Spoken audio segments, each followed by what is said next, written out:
지난 시간까지 주키퍼, 하둡, 얀을 클러스터 모드로 실행을 시켜보았습니다. 이번에는 스파크 클러스터를 실행시키고 파이스파크 예제를 테스트해 보도록 하겠습니다. 먼저 아이템즈로 터미널을 열어주도록 하겠습니다. 터미널을 열었고요. 먼저 nn1 서버로 접속을 해보도록 하겠습니다. ssh nn1을 입력을 하시면 이렇게 들어오고 화면을 한번 깨끗하게 지워주도록 하겠습니다. 스파크 클러스터는 하둡이랑 얀을 실행시켰던 것보다 훨씬 더 간단하게 실행을 시킬 수 있습니다.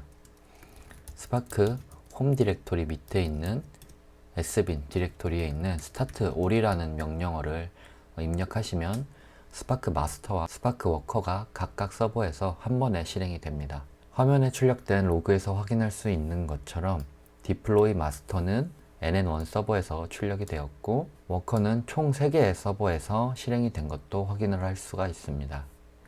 그리고 나서 JPS로 확인을 해보면 방금 배포한 스파크의 마스터가 nn1 서버에서 동작을 하고 있습니다. 나머지 서버의 창도 열어서 확인을 같이 해보도록 하겠습니다. 그리고 하나 더 쉘을 열어주도록 하겠습니다. 자, 총 5개의 서버를 확인할 수 있는 터미널을 열었고요. SSH NN2, SSH DN1, 그 다음에 SSH DN2, 여기서 SSH DN3까지 확인을 하겠습니다. 그리고 커서를 모두 잘 잡아서 한번 화면을 깨끗하게 지우고 각 서버에서 JPS를 확인하도록 하겠습니다. 그러면 최종적으로 저희가 배포된 형태가 nn1 서버에서는 스파크의 마스터, 그 다음에 하둡의 네임노드, 얀의 리소스 매니저, 그 다음에 잡 히스토리 서버와 주키퍼의 저널 로드, 그 다음에 JK 페일오버 컨트롤러가 떠 있는 걸 확인할 수 있습니다. nn2에서는 스탠바이 상태의 네임노드 하나, 그 다음에 주키퍼 저널 로드 하나, 그 다음에 페일오버 컨트롤러 하나를 확인할 수가 있고, DN1 서버에서는 스파크에서 배포한 워커가 있고 주키퍼의 저널 로드가 있고 하둡의 데이터 노드, 그리고 얀의 노드 매니저가 떠 있는 걸 확인할 수 있습니다. 그리고 DN2, DN3 서버에서는 주키퍼를 제외한 DN1 서버와 똑같이 데이터 노드, 노드 매니저, 워커가 떠 있는 것도 확인을 하실 수가 있습니다. 만약에 영상을 보시고 지금 단계에서 저와 프로세스의 구성이 다르다면 실행을 다시 시켜 보시거나 세팅을 다시 해보시는 것을 추천드립니다. 그러면 이어서 nn1 서버에서 파이스파크까지 테스트를 하기 위해서 사용하지 않을 나머지 서버는 꺼주도록 하겠습니다. 쉘을 모두 꺼주었고요. nn1의 서버의 화면을 깨끗하게 지우고 나서 스파크의 워드 카운트 예제를 실행시켜 보도록 하겠습니다.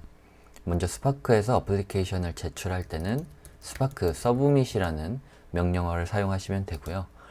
이하 내용은 너무 길기 때문에 제가 하나씩 복사해서 설명하면서 넘어가도록 하겠습니다. 자바에서 사용할 클래스 이름을 지정을 해주시고요. 그 다음에 역슬래시로 다음 줄에는 마스터를 지정해 주시면 됩니다. 그리고 저희는 얀이라고 지정을 해줄 거고요. 그 다음에 대시 2번에 디플로이 모드라고 해서 어플리케이션을 동작시킬 모드를 등록할 수가 있는데 우선은 클러스터라고 지정을 하겠습니다. 자, 그리고 나서 이 해당 어플리케이션을 사용할 때 소모되는 리소스 자원의 용량을 지정하실 수가 있습니다. 드라이버 메모리, 익스큐터 메모리, 익스큐터 코어스를 지정해서 사용하겠습니다. 그리고 나서 역슬래시로 해당 파일의 위치를 지정해 주도록 하겠습니다. 스파크 홈 디렉토리 밑에 이그젠플이라는 디렉토리에 존재하는 자르스 디렉토리에 스파크 이그젠플이라는 디렉토리가 있습니다.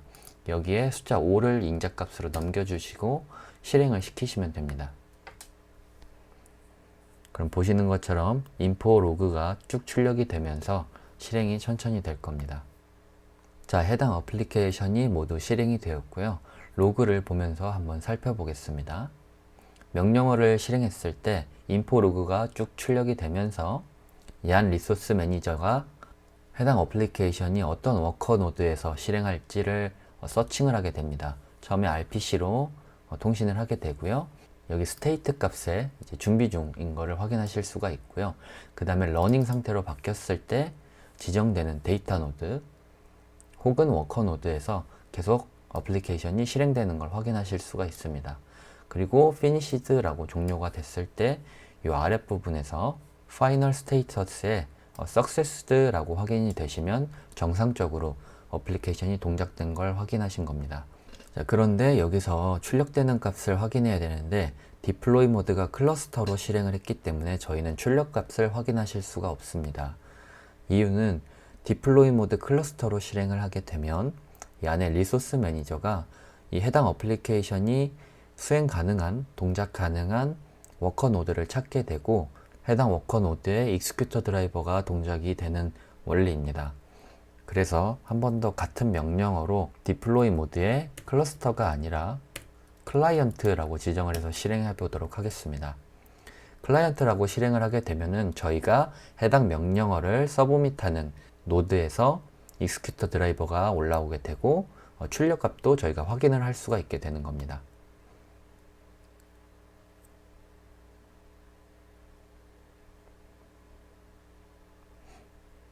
자, 어플리케이션이 실행이 완료가 되었고요. 방금 말씀드렸던 것처럼 해당 서버에 익스큐터 드라이버가 배포된 거고 저희가 이 어플리케이션의 출력값을 이렇게 확인하실 수가 있습니다. 자, 그 다음에 화면을 한번 깨끗하게 지우고 나서 파이스파크 예제를 하나 만들어서 실행도 시켜보도록 하겠습니다. 먼저 vim 파이스파크 example이라는 파이썬 파일을 하나 만들도록 하겠습니다. 파이스파크를 사용할 때는 저희가 처음에 스파크 설치 및 환경 설정에서 다운로드 받았었던 파이스파크를 이용하실 수가 있고요. from 파이스파크 import 스파크 context라는 걸 선언해 주시고 스파크 conf도 선언을 해 주시면 됩니다. 그 다음에 conf라는 변수에다가 스파크 context를 지정해 주겠습니다.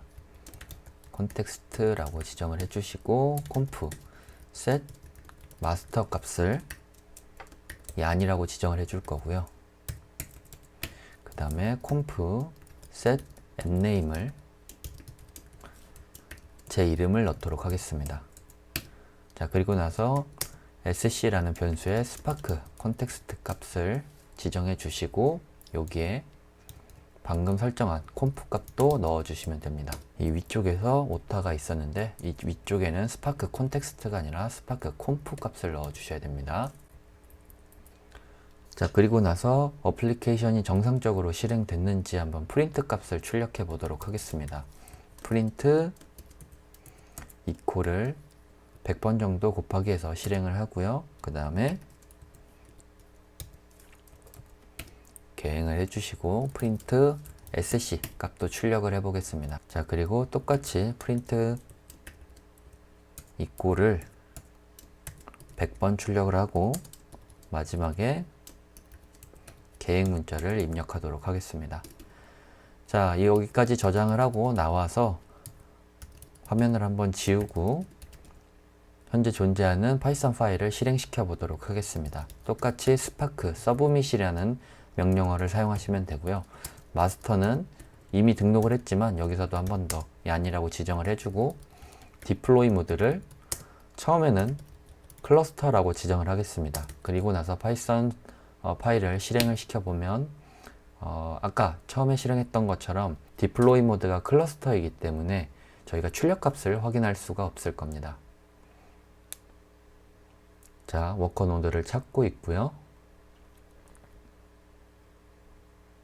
네, 워커 노드가 찾아서 지정된 워커 노드에서 어플리케이션이 수행 중이고 모두 완료가 돼서 finished와 successed가 출력된 것도 확인을 하실 수가 있습니다. 이번에는 클라이언트 모드로 실행을 해서 출력값도 같이 확인해 보겠습니다. 여기에 디플로이 모드를 클라이언트로 지정을 하시면 이번에는 출력값을 확인하실 수 있을 겁니다.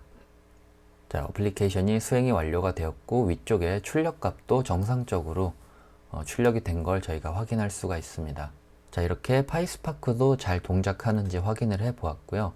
그 다음에 한 번 더 파이스파크 예제를 만들어서 이번에는 HDFS에 CSV 파일을 올려놓고 파이스파크로 HDFS에 올려둔 CSV 파일을 정상적으로 읽을 수 있는지도 테스트해 보겠습니다.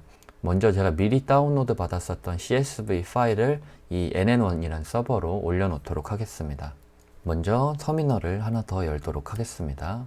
그리고 제가 미리 다운로드 받았었던 CSV 파일은 cd 다운로드라는 경로에 존재하고 있고요. 여기에서 커서가 두 개가 잡혔네요. 하나만 잡도록 하겠습니다. 여기에서 영화 데이터가 존재하는 CSV 파일을 제가 미리 가지고 있습니다. 해당 파일을 scp라는 명령어를 통해서 파일을 지정하시고 nn1이란 서버에 홈 디렉토리로 보내주도록 하겠습니다. 자, 그러면 100% 전송이 된 걸 확인하실 수가 있고요. 여기 서버에서 ls라고 검색을 했을 때 방금 전송한, 원격으로 전송한 CSV 파일이 있는 것도 확인하실 수가 있습니다. 자, 그러면 로컬 터미널 창은 필요가 없기 때문에 지워주도록 하겠습니다. 그리고 화면을 깨끗하게 한번 지우고 ls로 파일 리스트를 한 번 더 확인을 하고 그 다음에 원격으로 가져온 이 CSV 파일을 저희가 put 명령어를 이용해서 HDFS에 한 번 더 밀어 넣도록 하겠습니다. 자, HDFS, DFS, put 옵션에 현재 디렉토리에 존재하는 이 CSV 파일을 루트 디렉토리 밑에 테스트 디렉토리로 옮겨 보도록 하겠습니다. 그리고 나서 HDFS, DFS, ls 옵션에 테스트 디렉토리를 확인해 보시면 저희가 올려놓은 CSV 파일이 정상적으로 들어간 걸 확인하실 수가 있습니다. 자, 그리고 나서 HDFS에 올려둔 CSV 파일을 읽을 수 있는 파이스파크 예제를 만들어 보겠습니다. vim 파이스파크 언더바 example2라는 파이썬 파일을 만들어 주도록 하겠습니다. 자, 그리고 이번에는 스파크 콘텍스트가 아니라 from 파이스파크 SQL 밑에 있는 스파크 세션이란 걸 선언하도록 하겠습니다. 자, 그리고 sc라는 변수에 스파크 세션이라고 해서 빌더를 하나 만들어 올 거고요. 마스터는 얀으로 지정을 해줄 겁니다. 그리고 앱네임도 똑같이 제 이름을 넣어서 만들어 주면 되고요. 마지막에 get all create라고 해서 스파크 세션을 생성해 주시면 됩니다. 그리고 df라는 변수에는 sc read csv라고 해서 저희가 hdfs에 올려둔 테스트 디렉토리 밑에 csv 파일 이름을 넣어 주시면 됩니다. 그리고 csv라고 지정을 해 주시고 헤더는 true로 지정을 해주시면 됩니다. true. 네, 그리고 나서 df show라고 해서 데이터 프레임 값을 출력해 보도록 하겠습니다. 저장하시고 스파크 submit, 그 다음에 이번에는 deploy 모드를 클라이언트라고 바로 실행해 보도록 하겠습니다. 그리고 파이스파크 example2를 지정해서 엔터를 눌러 주시면 됩니다. 자, 어플리케이션이 모두 실행이 되었고요. 로그 위쪽을 한번 살펴보면 저희가 지정해 놨었던 CSV 파일의 내용이 이렇게 데이터 프레임 형태로 출력된 것도 확인을 하실 수가 있습니다. 자, 그러면 여기까지 스파크를 클러스터 실행해보고 파이스파크까지 예제를 다뤄보았습니다. 다음 시간에는 아마존 EC2의 보안 그룹을 편집해서 하둡, 얀, 스파크에 대한 웹 UI를 접속해보고 확인도 해볼 수 있도록 하겠습니다. 감사합니다.